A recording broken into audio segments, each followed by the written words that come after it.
now. Yep, 12-4 going into the season finale. Time not set yet for a home game against Minnesota. I mean, does it have playoff ramifications? It might for Minnesota. I just don't see Detroit losing this, and I have them finishing the season at 13-4. Well, Doug, I've changed my prediction once again, so I'm going. And the reason being because I think they will have locked up the division at this point, and it won't mean anything to the Lions.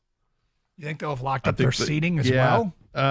Yeah, I'm just going to say that, and to go with my initial gut instinct, which was a 12-5 season.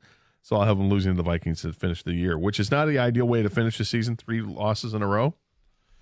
But it's more about the record of 12-5 that I feel more confident about the 12-5 than I do about each individual game. All right, so Gators got them at 12-5, dropping their final 3 in the regular season. I've got them at 13-4. There's no doubt that the schedule looks tougher at the end than it does at the beginning.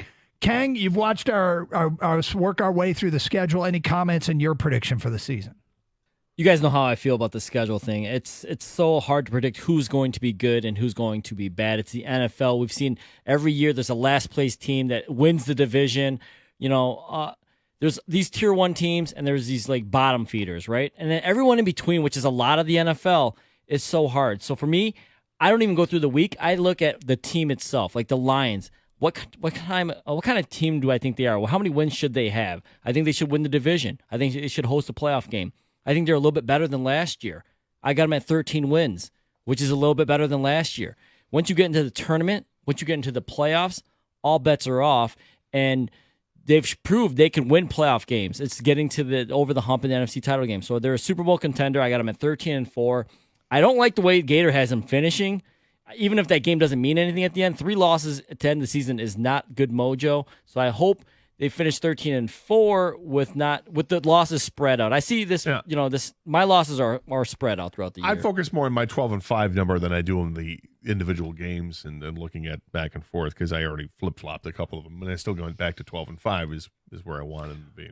Well, last year San Francisco was 12-5, and they were the 1 seed in the NFC. Obviously at 13-4, I feel pretty confident about them being the 1 seed this year. Philly was the 1 seed at 14-3 2 years ago. This is a realistic goal for this team.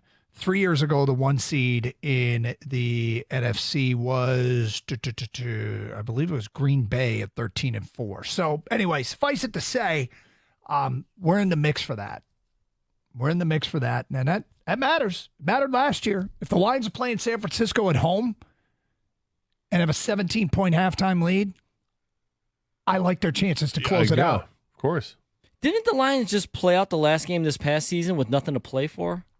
Am I wrong on that? Am I misremembering that? I feel like Dan Campbell, they don't rest guys. They always go out all out no matter what because it's just part of their DNA and how they prepare for games. I think you're right. And so I don't think they throw away games about it. Yeah, and I don't think they give up games. But now I think it's harder to do that anyways. With the way the NFL has the seeding, adding the extra team, there's always something to play for. And that's the way the NFL wants it. Yeah. I think you're right. I don't think Campbell wanted to do that. But, well, anyway, fun exercise. If you want to text over what you have them with your first look and any trends you have, like I think the most scary trend is Gators losing the last 3 games. I don't want to do that going into the postseason. Good God, will we have packed phone lines if that's the case? Oh, absolutely. And panic. And probably the thing we hate hearing probably more than anything else. Probably have that too.